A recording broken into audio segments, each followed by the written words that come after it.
2015 Acura ILX serpentine belt. Looks like it's a 19 millimeter, not a 18. And if you have 3/4, that might work too.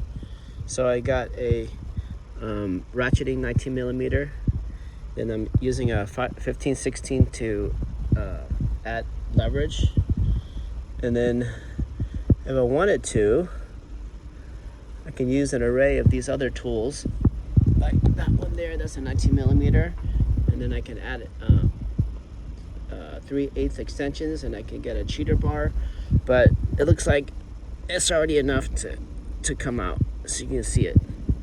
All right, let's put the phone down and let's see if we can pick this baby up.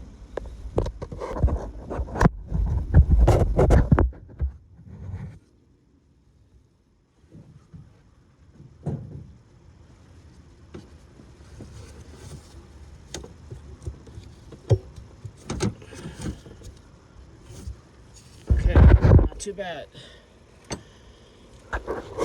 So, there you go, belt's out. Let's put a new belt in and call it one job for this car done. Next is just wrapping around and putting the new belt back.